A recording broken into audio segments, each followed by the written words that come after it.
Amigos, amigas, queridos e queridas, vocês que gostam do rádio, como a gente também gosta, hoje vão ter a oportunidade de conhecer mais um trecho, mais um pedaço, mais uma faixa, mais uma fase do rádio nos bastidores. Por isso, esse nome pomposo de backstage, simplesmente para dizer que, além daquela voz bonita que você ouve no rádio, com frequência, seu locutor, sua locutora, seu comunicador, sua comunicadora de preferência, tem um montão de gente, mas muita gente atrás trabalhando. É a chamada equipe.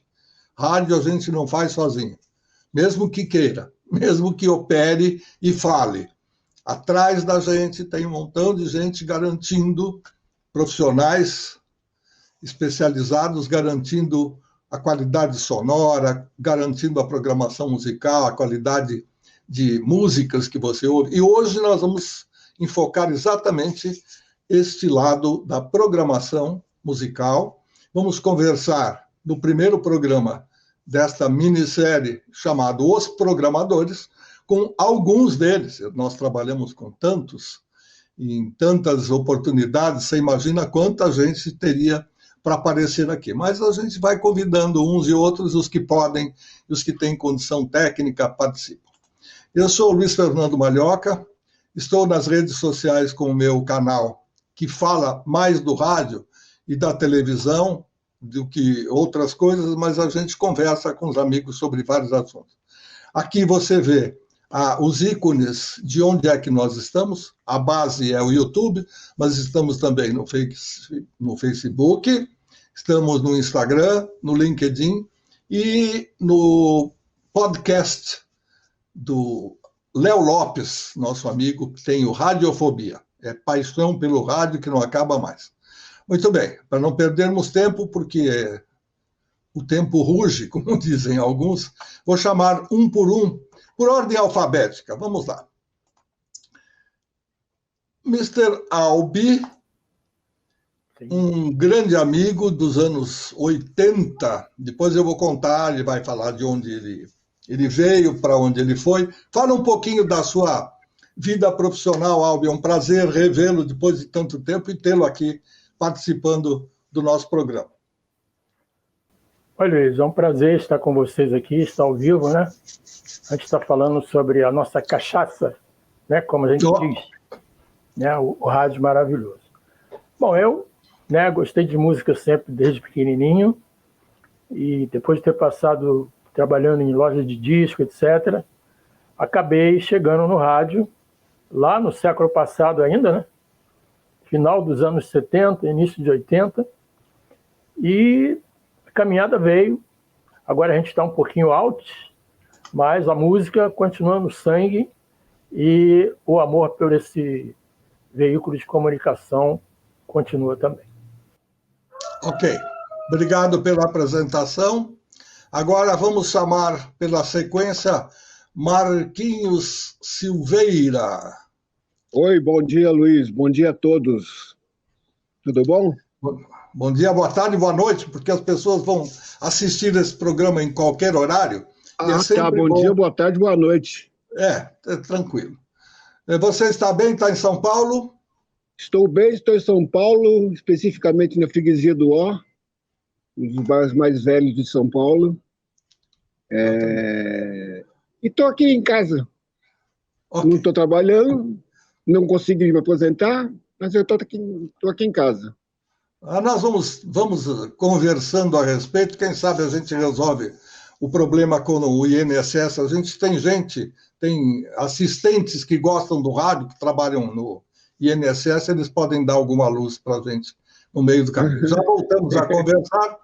Pela ordem, na sequência, Ronaldo Assunção, meu querido amigo de longa data também. Ronaldo Assunção. Espera aí. Pronto. Olá, Luiz. Olá a todos. É um prazer estar aqui nesse papo gostoso, né, sobre rádio, que é um veículo que a gente ama desde muito tempo, né? Ronaldo está em São Paulo também, não é? Estou em São Paulo, Zona Norte, digamos, no pé da serra, vai. Opa! Mas, assim, bem próximo do Verde, aqui da Serra da Cantareira. Mais frio do que qualquer outro lugar. Isso hoje está bravo mesmo. Vamos lá, agora a sequência traz o nosso querido Tony Lovato. Eu tive prazer de trabalhar com todos vocês, mas a gente vai contar histórias e descobrir coisas dos bastidores que há muito tempo a gente não falava ou não sabia. Tony Lovato, bem-vindo. Obrigado, é um prazer estar com esses amigos todos aqui e vamos procurar esclarecer as perguntas que você vai fazer sobre programação, não é? A verdade é assim, a gente tem histórias para contar, cada um tem alguma coisa para dizer a respeito da sua especialidade, e é preciso entender que muitos de nós que estamos aqui nessa tela já passamos por situações. Eu comecei como chefe de discoteca e discotecário, mas fui uma série de outras coisas. Hoje nós vamos focar em programação musical e saber como é que as coisas ocorriam. Então, como eu comecei falando com o Albi, que está no Rio de Janeiro, esqueci de dizer isso, eu quero que ele conte para nós um pouquinho da carreira dele, onde ele passou, por onde ele passou, e eu vou aproveitar para dizer claramente, nós nos conhecemos numa época, anos 80 para frente, e uma época em que a Rádio Cidade de São Paulo usava uma programação que vinha do Rio de Janeiro. Então, o pessoal do Rio, e o Albi vai falar sobre isso, fazia uma programação naquela impressora matricial imensa, e os locutores recebiam uma das cópias, aqui em São Paulo, para uso na Rádio Cidade FM. E o resto eu conto daqui a pouco. Albi, como é que era a sua carreira, a sua voz na programação de rádio? Bom, como eu disse, eu comecei me interessando por música desde pequeno e trabalhei em loja de disco, etc. Até que no final dos anos 80 eu fui trabalhar no SESC, Serviço Social do Comércio, aqui no Rio de Janeiro, e lá conheci alguém que se interessava por música também e que trabalhava na Rádio Manchete AM, né?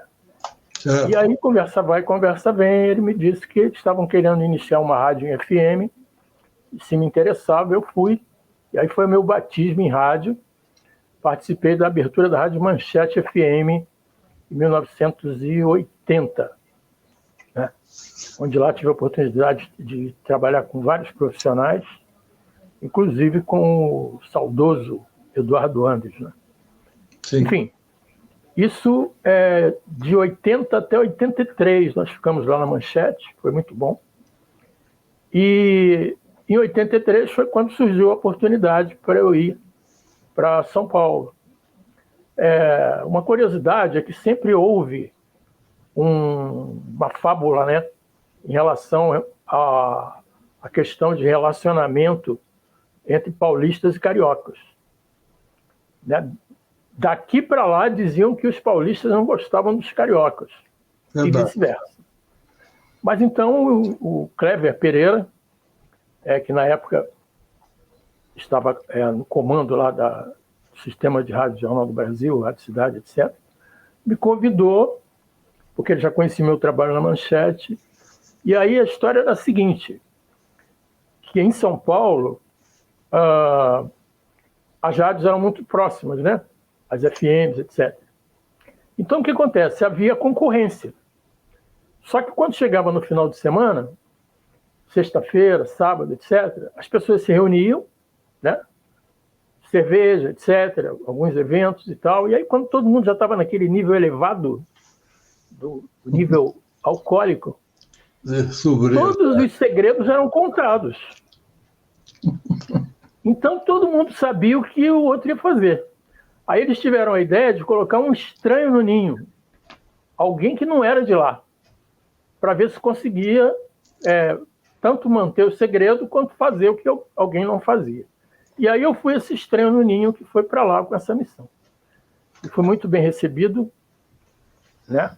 Na época o Eduardo estava saindo da coordenação da rádio e você estava entrando, algo assim. E foi muito bom esse período que eu passei na Rádio Cidade. Aliás, eu creio que foi o melhor, assim, profissionalmente falando, o melhor período da minha vida, né? Quando eu tive a oportunidade de trabalhar na Rádio Cidade de São Paulo e alcançamos audiências maravilhosas, além da equipe que era fantástica. Não sei se foi a melhor, mas foi maravilhoso, tudo maravilhoso.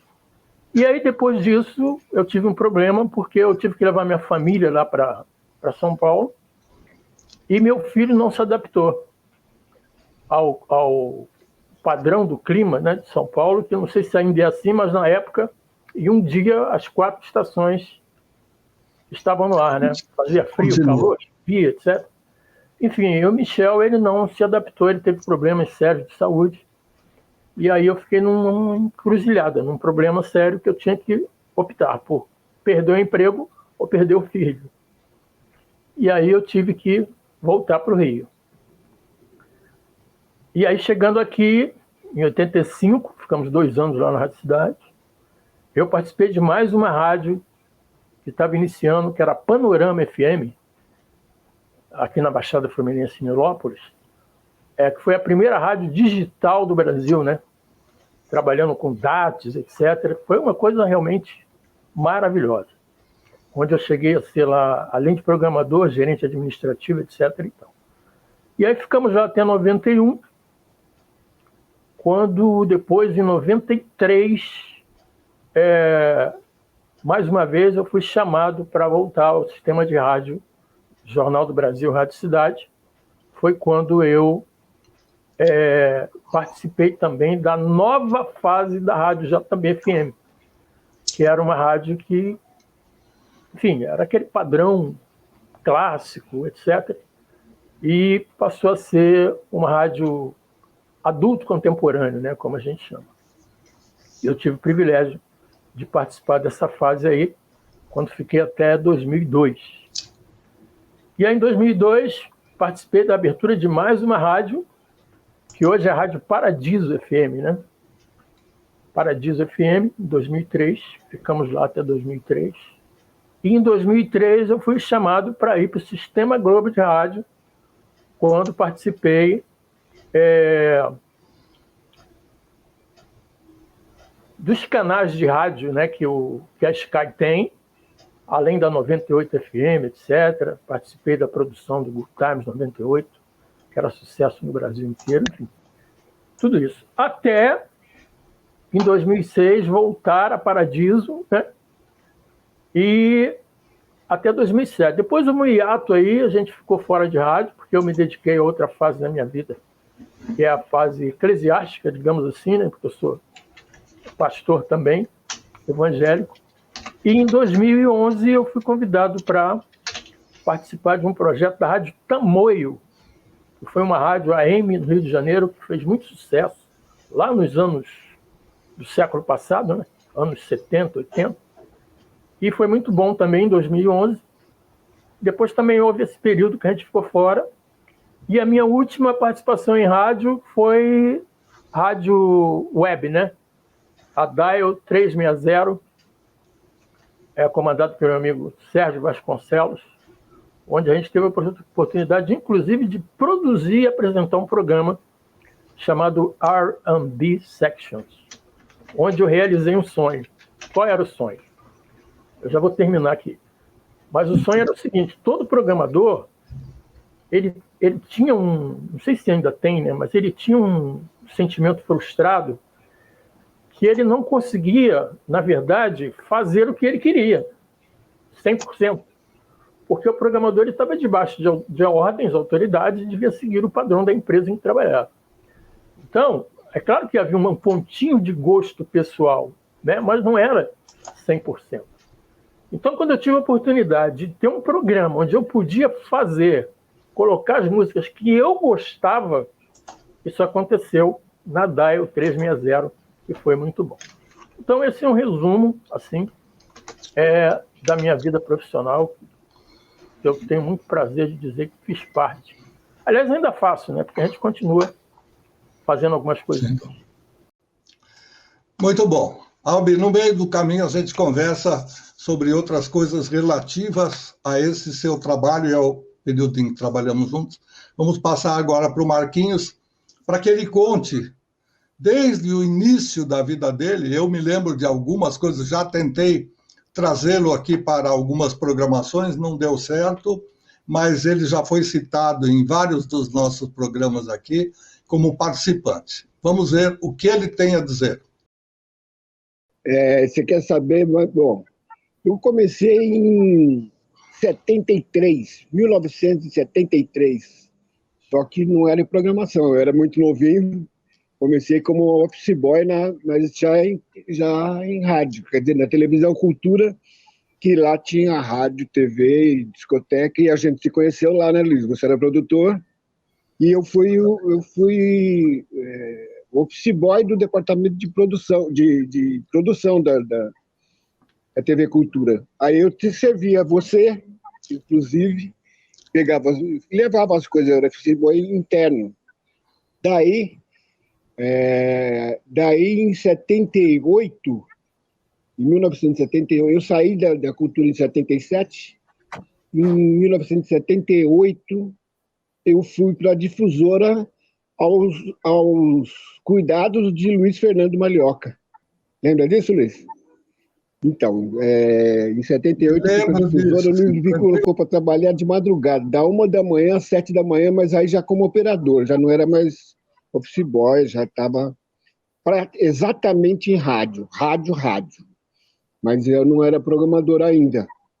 Só que lá a gente começou a mexer na programação, o Luiz Fernando ficava muito bravo, ligava no estúdio e dava bronca, que não era para mexer na programação, porque era o Lélio que fazia, o Lélio e o Beto Bechara, que faziam a programação, e a gente mexia na programação aqui no estúdio, que a gente queria, era moda na época, era auge da disco, e aí a gente costumava mixar música. E para isso, a gente trocava música de programação para poder encaixar, né? Até mesma batida, aquelas coisas assim. Daí me chamaram para ir para Globo, não, na época era Excelsior. Aí eu saí do AM e fui para Excelsior FM quando aí sim, já fazendo programação musical. Aí era eu e a Ana Maria Sanches. Aí começamos a fazer a programação quando entrou no ar a Excelsior FM, a gente começou a fazer a programação da musical total, inteira, 24 horas, da Excelsior FM. Da Excelsior FM eu fui para fazendo programação, eu saí. Eu fui para onde, hein? Não lembro. Também não. Não lembro. Eu sei que eu fui fazendo programação musical, não saí mais de rádio. Daí eu fui para a Band. Não, daí eu fui para a Manchete, perdão. Fui para a Manchete, fazendo programação. Manchete aqui em São Paulo. Aí o Tutinha me chamou, quer dizer, um amigo me falou que o Tutinha estava precisando de um programador na Jovem Pan. Aí fui lá falar com o Tutinha, mandou me chamar. Na época é legal, porque na época era tudo convite. A gente era convidado para trabalhar. Porque era muita concorrência entre as rádios. Então o cara falava assim, se a rádio estava subindo bem no Ibope, ou eu estava bem já no Ibope, aí o cara da rádio concorrente falava, quem é o programador daquela rádio? Manda ele para cá, para tirar o programador da rádio que estava bem, para derrubar a rádio e levantar dele, provavelmente. Mas na época a gente é diferente de agora, a gente escolhia as músicas para tocar. Não era meio que imposto como é hoje, como foi depois, né? Que as gravadoras começaram a trabalhar a música, sai da gravadora, a música sai. Eu sei porque eu trabalhei muito em gravadora. A gravadora grava o disco, ouve, faz uma reunião, ouvia, né? O disco antes de ir para a rua, escolhia a faixa de trabalho e todo mundo vai sair, toda a equipe de divulgação saía para tocar a mesma música, por isso que virou sucesso. Daí fui para sair da Manchete, fazendo programação na Manchete. Daí saí da Manchete e fui da Band já? Não lembro. Da Manchete, fui convidado para ir para Transamérica, exatamente. Fui para Transamérica, voltei, aí fui convidado para voltar para... Aí já Globo FM. Aí já não era mais Excel, já tinha mudado de nome. Aí eu fui convidado para ir para Globo FM, mas aí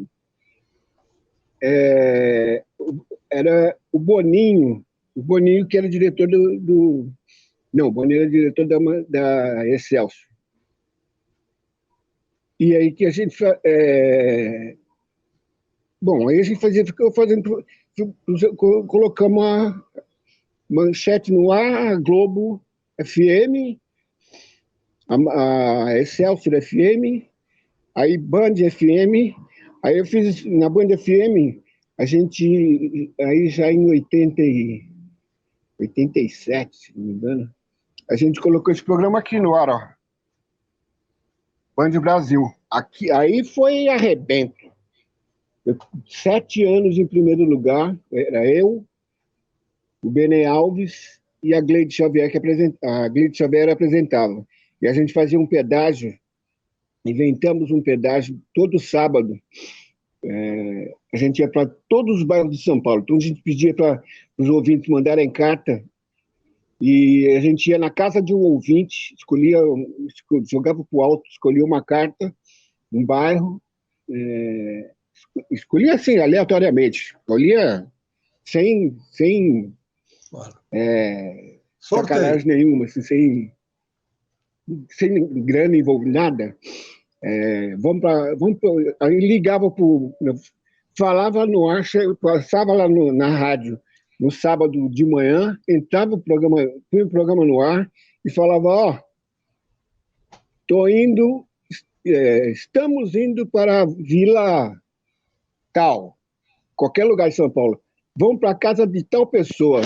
A gente chegava no lugar, a rua estava lotada já. Era uma festa.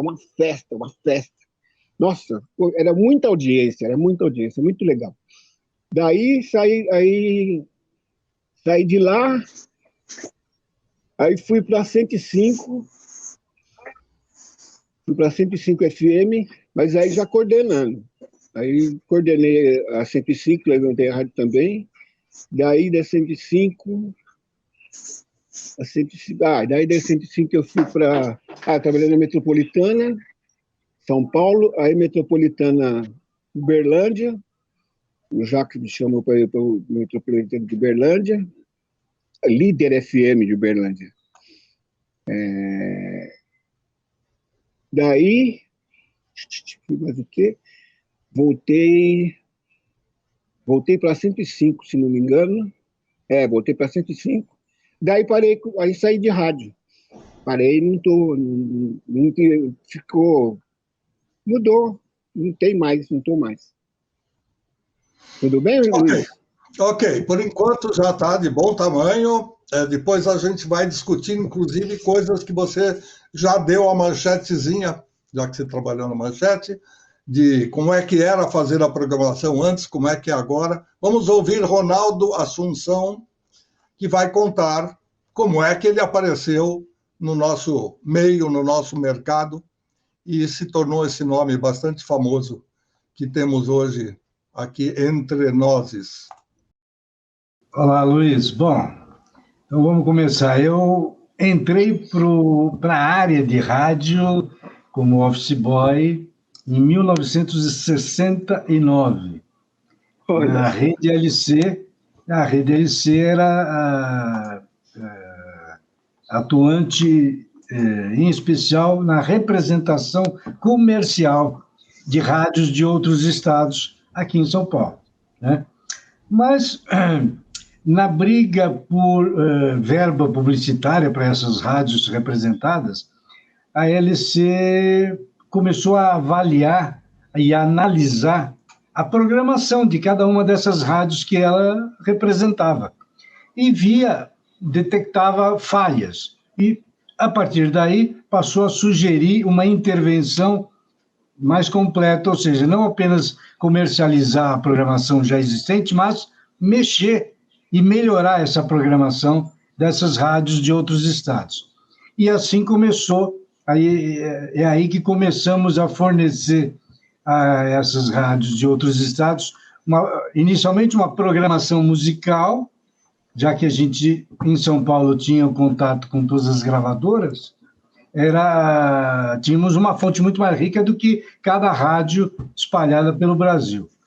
E, a partir daí, a gente começou a fazer programação e eu fui aprendendo, independente de ser fanático e já ouvinte de rádio e música na família, já era uma coisa comum, mas, enfim, eu fui aprendendo a mexer com programação de rádio, né? Na época, uma programação mais popular e tudo mais.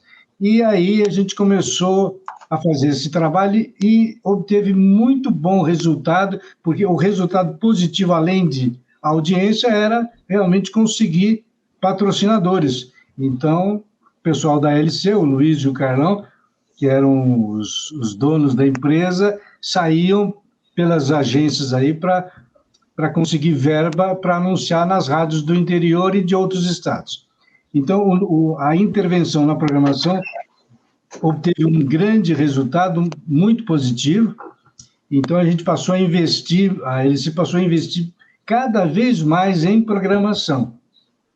Até que chegou, depois da década de 70, no meio da década de 70, não me lembro o ano exato, a gente passou a ter, além das rádios, tínhamos muitas rádios por todo o Brasil, representado e com suporte da nossa programação e tal, mas aí veio o mais importante para alavancar tudo isso, uma rádio em São Paulo, onde a gente pudesse fazer todo esse trabalho que já era feito fora de São Paulo, nas rádios de outros estados. Aí veio a Rádio América. Com o advento da Rádio América para os nossos cuidados, aí a gente passou a fazer uma programação que precisava ser muito competitiva, porque a audiência em São Paulo era liderada, se não me engano, não lembro se era Globo ou Tupi, né, que liderava a audiência do AM e tal. E o trabalho foi muito bem feito e resultou na Rádio América, atingiu o primeiro lugar,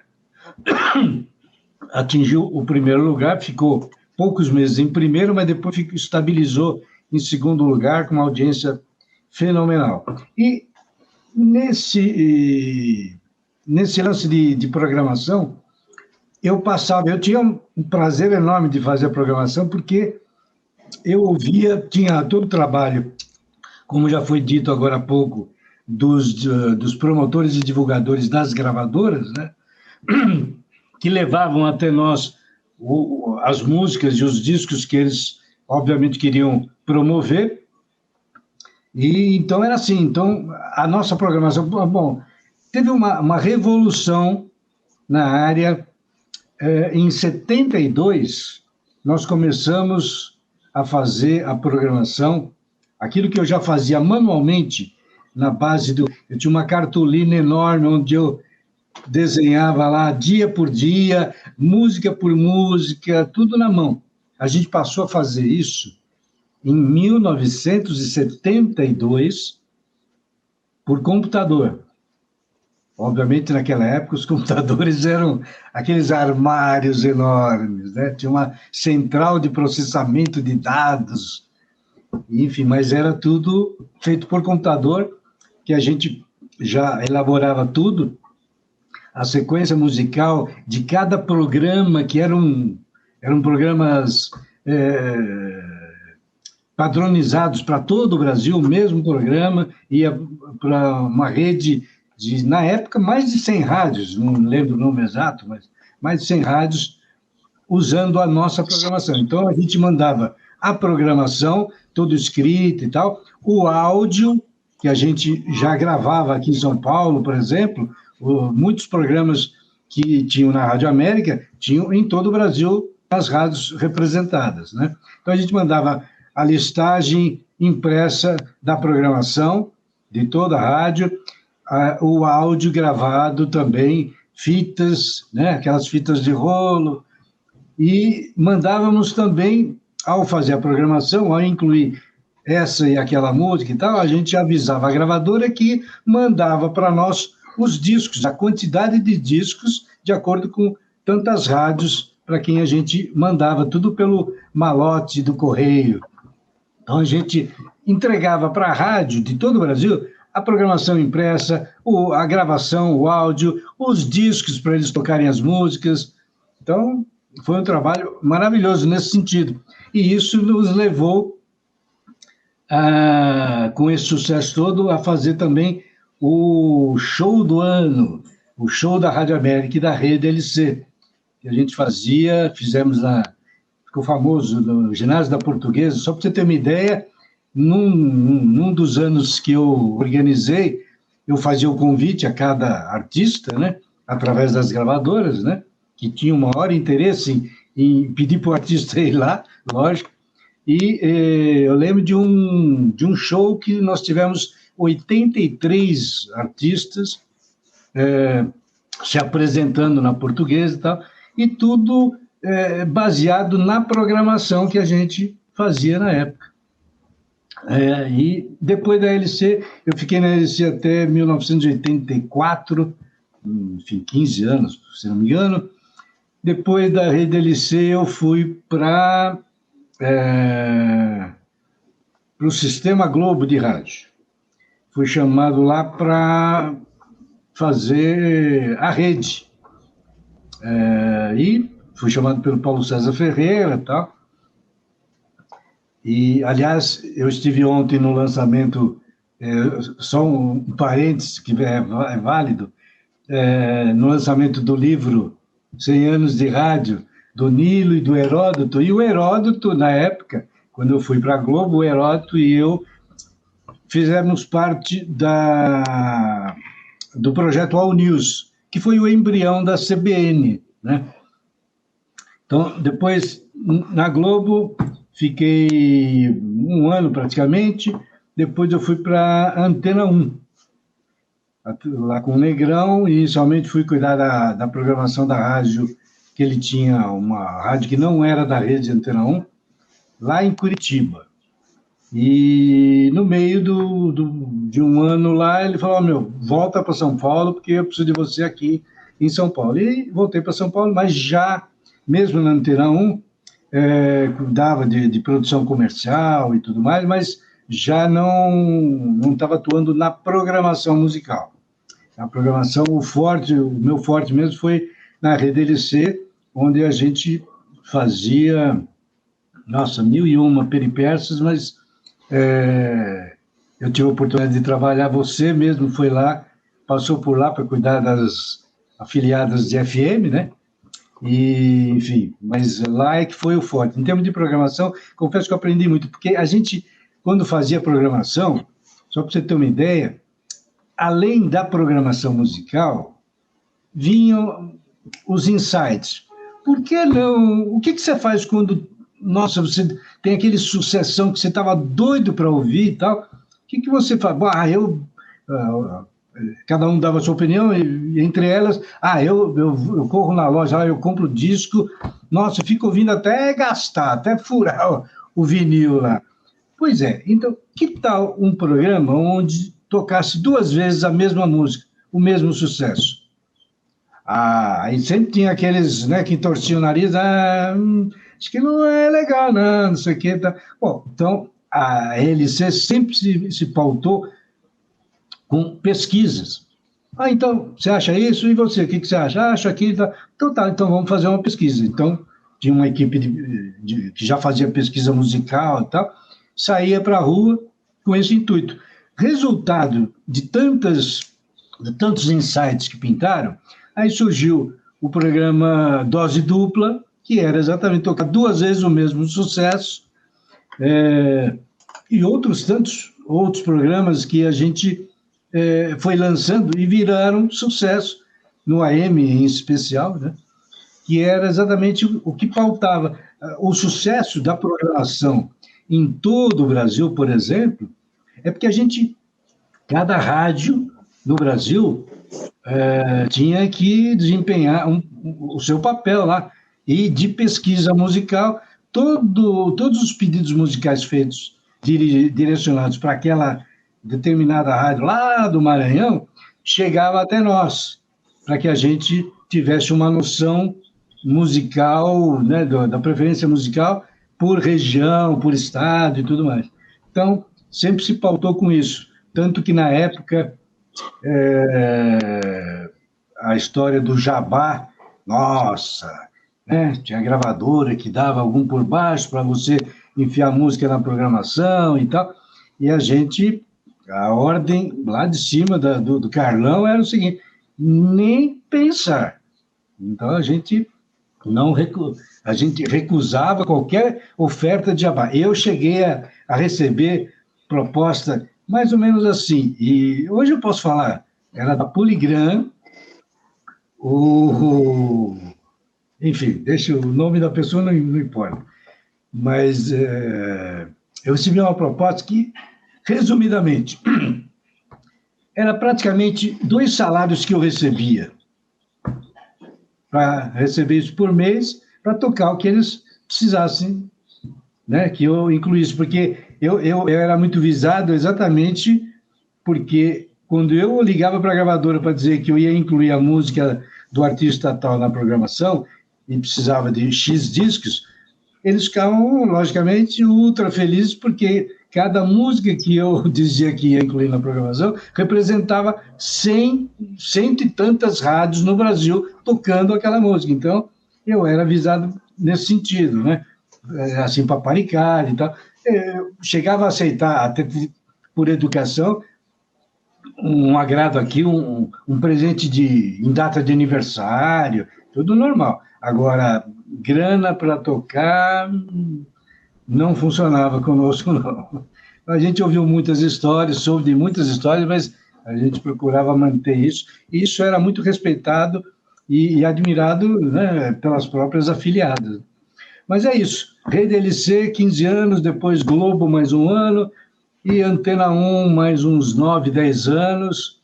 Algumas rádios pingadas aí pelo interior também. E é por aí. Ok. Agora a vez de Tony Lovato, que por pia batismal deveria ser Antônio, seria a letra A, o primeiro a ser chamado, mas pelo nome artístico ficou agora para o final. Bem-vindo, conta a sua história, Tony. Então, eu talvez seja o mais velho de todos em relação à rádio, né? Dos 100 anos eu devo ter 54. Comecei em 68 na difusora. A programação chamava-se Plene Música, e esse Plene Música consistia do seguinte: era uma rádio, como ele chamava na época, para dentista, né? Tocava muito orquestras, e enfim. Aí, no final de 68, o Caião chamou a gente dentro da sala e falou: vamos mudar a programação. E, a partir daí, então, começou a programação da Jet Music, né? Que é uma das mais famosas rádios do mundo, inclusive recebendo prêmios, né, internacionais. Na difusora eu tive o prazer de trabalhar com o Henrique Regis, com o Jorge Elau, o Izinho, Darcy Campos, e, enfim, uma gama enorme de feras, né? E Na Difusora fiquei até quase 77, acho que foi quando te conheci, né, Luiz? Exatamente. 1977, daí eu saí, eu estava fazendo algumas coisas na televisão, na TV Tupi também, que estava aquele negócio de novelas, né? Enfim, eu fui fazer algumas coisas de produção da TV também, e de lá acabei saindo, fui contratado pela Excelsior, a Excelsior FM, né? Que se chamava o Marco Antônio Galvão, era o diretor lá, e a gente teve o prazer de trabalhar com ele. Só que lá foi super diferente, porque ele falou, Tony, você vai fazer programa ao ar, ao vivo. Eu falei, pô, mas eu nunca fiz isso, meu negócio sempre foi programação, né? E... deixa eu voltar um pouco e lembrar também do time da discoteca, né? Que era eu, o Carvalho, o Djalma, o Zane, que todo mundo conhece, né? Enfim, trabalhamos com feras como o Hélio Ribeiro, o Barros de Alencar. E então, aí de volta para a Excelsior, o Marco Antônio Galvão falou, você vai fazer um programa ao vivo. Como eu recebi os discos importados, ele falou, não, você faz, você apresenta os discos, você traz os discos, você mesmo apresenta os discos. E eu comecei a fazer esse programa numa sexta-feira à noite, começava às 9, ia até às 10, depois começou a fazer sucesso, ia até às 11, chegou uma época que já foi até meia-noite, aí chegou uma hora que o Marco Antônio Galvão falou, olha, faz o seguinte, vai até a hora que você quiser. Então o programa não tinha hora para terminar, né? Ele começava às 9, mas e como começou a aparecer muito patrocinadores, a gente então esticava, né? Até 1, 2 horas da manhã. Enfim, lá também trabalhamos com grandes personalidades do rádio, né? O Antônio Celso, o Cacá, enfim, Luiz Macedo, Paulo César. Então, era um time também muito bom da Excelsior. A partir daí, fui para Antena 1. Antena 1, fui trabalhar com o Arnaldo Sacomani, aí ele me encaixou também no programa Contatos Imediatos, e a partir daí ele desceu para trabalhar com o Negrão lá no escritório, lá embaixo, e a rádio era lá na Consolação, não sei se vocês lembram dessa época, né? E aí começamos a fazer a programação, deu certo também, a rádio foi super bem, foi para o primeiro lugar, e aí trouxe várias pessoas interessantes para trabalhar comigo, inclusive roubei a Celene Araújo, da cidade, e, enfim, fizemos uma belíssima programação. Em 83, o Caião me chamou para trabalhar na Bandeirantes. A Bandeirantes, na época, era roqueira, né? Tocava só rock e tal. E aí implantamos uma programação pop dance, né? E de lá a gente também trabalhou com grandes feras que estão aí até hoje, por exemplo, o César Filho, né? O Emílio Surita, o Serginho Groisman, tudo saiu da minha equipe de programação lá da Bandeirantes, né? E lá a gente se encontrou novamente. Não é, Luiz? Sim. Alô, Luiz? Pode seguir. Sim, sim.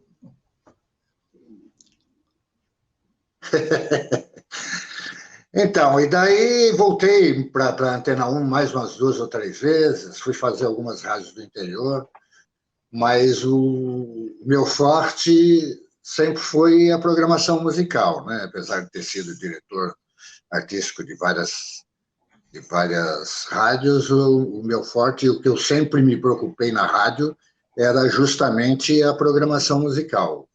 É ali que eu achava que era o veio para você se dar bem, entendeu? Então, quanto menos você errasse na sua programação, mais ouvinte você teria e mais eco daria pela cidade. Ok. Espero que tenha dado assim um panorama geral, porque é muita história, né? Cada um de nós tem muita coisa para dizer e não é fácil em pouco tempo. Nós temos menos de 15 minutos de programa, então eu já vou convocar os senhores que estão na tela para um programa número 2 e vamos convidar outras pessoas para já discutirmos, né, que é o objetivo desse programa, alguma coisa a respeito de fazer programação em rádio. Então, como já foi dito pelo próprio Ronaldo lá, fazia a programação numa cartolina. Na radiodifusora, a programação durante muitos anos foi feita à mão, e depois o datilógrafo, que não era programador, era um datilógrafo mesmo, contratado, depois evoluiu. Mas, você começou como datilógrafo? Bom, comecei como datilógrafo, exatamente.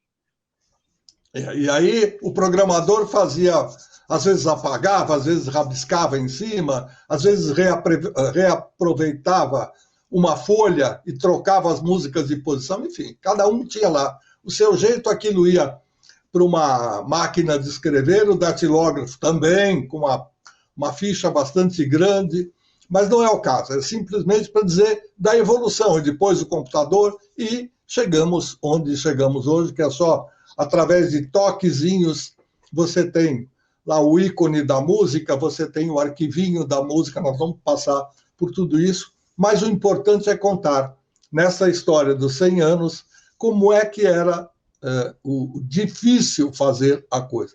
Como, responde quem quiser, vou deixar a pergunta no ar, só lembrando que eu preciso destravar o microfone um pouco antes, quem quiser, aponta o dedo.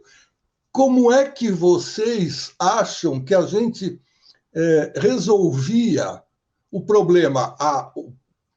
O ouvinte vai gostar dessa música. Eu vou tocar uma música independente de pesquisa e tal. Vai ser lançada uma nova música. Como é que a gente sabe que aquela música pode ou não fazer sucesso?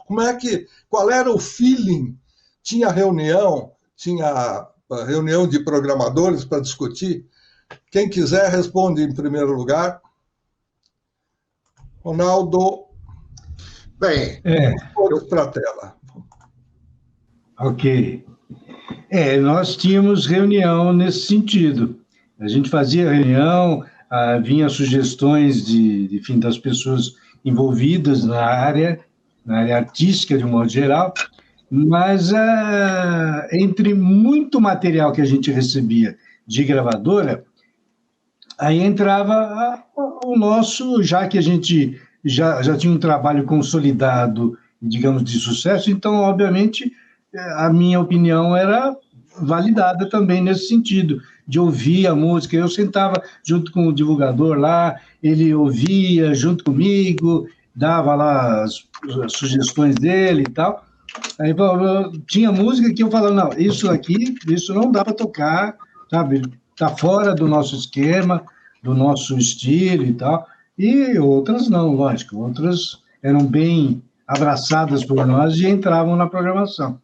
Mas tinha muito disso, do critério pessoal mesmo, porque ela estava, digamos, totalmente afinado com aquilo que a programação precisava. Então, a gente dava nosso palpite e era respeitado nesse sentido, sim. Tony. Sim, no caso da difusora, de vez em quando o Caion reunia o pessoal para dar indicação. Alguns não se interessavam muito, né? Mas eu e o Zani, por exemplo, a gente gostava muito de ouvir as músicas. A gente acabava o horário na rádio, a gente ficava ouvindo o que a gente recebia das gravadoras, né? Enfim, o que a gente recebia lá de fora também, que a gente tinha um esquema de receber músicas que naquela época demoravam uma eternidade para sair no Brasil, né? Pelo menos 6 meses depois ia ser lançada a música, mas a gente recebia com uma certa antecedência, e aí vai muito da sensibilidade mesmo da pessoa, né? De você indicar aquilo com certeza. Eu me lembro de uma situação em que chegou aquela música chamada Don't Let It Die, do Auric Smith, e eu mostrei o Caião e ele não gostou. Eu falei, pô, mas essa música tem cheiro de sucesso, né? Vai estar cheiro de sucesso. E aí, tal, comecei a tocar de madrugada. E aí, eis que uma amiga do Caião chega para ele e fala, tá tocando uma música maravilhosa na madrugada, que eu vim da boate e escutei, eu queria saber o nome. Aí ele me chamou na sala lá, falou, o que é isso aí? Tá uma música que eu não conheço, minha amiga falou que está tocando na madrugada. Aí fui obrigado a conversar para ele. Né? Aí ele botou 4 vezes durante a programação diária, né? Então, essa é uma das coisas interessantes, né? De você ter o feeling de ouvir a música e saber se ela vai ser do agrado do pessoal ou não. É, mais ou menos por aí. Alguém mais quer falar sobre o assunto? Ou podemos fazer mais uma perguntinha? Está quase na hora de terminar. Marquinho, tem alguma ideia? Na nossa época, eu e o Tony estava falando aí, a gente seguiu mais ou menos o mesmo caminho. Eu sempre chegava depois dele. Tipo, na difusora ele saiu, eu entrei. Aí na Excelsior, ele saiu e eu entrei. Então era mais ou menos a mesma. A gente nada que tivesse influência minha, mas assim coincidentemente na época a gente era convidado para ir para as rádios. Então ele foi convidado para ir para a Antena 1, eu fui convidado para ir para a Excelsior, no lugar dele, mais ou menos assim. E na época, e a escolha de música era feeling mesmo, é assim, você sai na rua, vê o público que você... A gente, não sei, tá na veia. A gente, ó, que público que ouve a rádio? Qual o que o público está querendo ouvir em baile, por exemplo? Baile, a gente... Eu fiz muito baile. Em baile dá para a gente saber, porque na época você põe uma música para tocar e o baile inteiro dançava, pode pôr no rádio que é sucesso. Então é mais ou menos assim. Legal na época, né? Agora não, agora é meio que estipulado. Quando né? você fala, a gente era convidado, você está estabelecendo uma situação que não está clara para todo mundo. A gente que é do ramo conhece, sabe como é, mas aqueles que não são do ramo podem ficar indagando, podem ficar com uma interrogação na cabeça. Qual é a outra opção? Se você não é convidado, você tem que bater na porta para pedir emprego, é isso? Mas antigamente a gente não tinha isso. Não tinha esse negócio de ir pedir emprego. Geralmente a gente era convidado. A rádio começava a subir no Ibope, o cara da rádio concorrente convidava o programador da rádio que estava subindo. Talvez, eu não sei qual que era a ideia na época, mas e a programação era feita no feeling mesmo, não era escolhido por... A gente pegava, o Tony também, no mínimo, pegava o disco, ouvia o disco inteiro e escolhia, ó, essa música aqui é por feeling, essa música aqui vai estourar. E tacava no ar. Não tinha negócio de jabá, era no feeling. E aí, se dava certo, o diretor da rádio concorrente chamava o Tutinho foi exatamente assim. Eu estava na Manchete, a Manchete virou popular, a Manchete lá na Consolação, virou popular, e eu fazia a programação inteira. Eu, Claudete, o Pedrão, que trabalhou com a gente na Globo, falecido, e aí veio um divulgador, amigaço nosso, o Carlinhos Conceição, que foi até mim e falou, ó, Tutinho quer falar com você. Ele vai popularizar a rádio, quer falar com você. Aí eu falei, nossa, eu tinha Jovem Pan, rádio conceituadíssima, tô bem pra caramba. Aí, e a Rádio Cidade já estava bem, e era o Elcinho Mazuco. Lembra, Luiz? Sim, claro. Que fazia a programação da cidade. Aí eu fui falar com o Tutinha, mas o Tutinha não, é muito gente boa, mas sem chance. Aí continuei na Manchete, e da Manchete fui para... aí voltei para a Globo. Eu sei que trabalhei duas, 3 vezes na Globo, fazendo programação. Só depois eu fui coordenar quando eu fui para a 105. Mas aí coordenava e fazia programação também. Não tinha esse negócio de fazer só programação, só não entrava no ar. Depois que eu fui entrar no ar, aí já foi na Band, no Band Brasil. No Band Brasil a gente entrava no ar aos sábados no pedágio, aí fazia programação, ia para a rua fazer pedágio e entrava no ar. A gente escolhia a música, a gente que escolhia a música, bem feeling mesmo, bem legal. É isso aí. Mr. Albi, como é que era lá para os seus lados do Rio de Janeiro, que tinha essa mania de achar que o paulista não gostava do carioca e vice-versa? Também se ouvia os dois lados. Tem nada a ver. A gente... Tem nada a ver mesmo, mas se falava isso mesmo. Mas como bom paulista, nós somos muitas vezes para a praia de Copacabana e outras mais, né? Tomar sorvete, tomar sol, bronzear-se, etc, etc. Claro. Então, não tinha essa de bairrismo e tal. Ou talvez a única coisa chata para o paulista é o fato dele não ter uma praia, né? Para o paulistano. O paulista tem praia não só em Santos, como o litoral norte inteiro. Mas vamos falar... Temos um galo aí que está dando a hora certa. Muitos apresentadores, durante algum tempo da sua vida, usavam o galinho para dar a hora certa. Nós estamos aqui é meio fazenda. Oi? Meio fazenda aqui a minha casa aqui.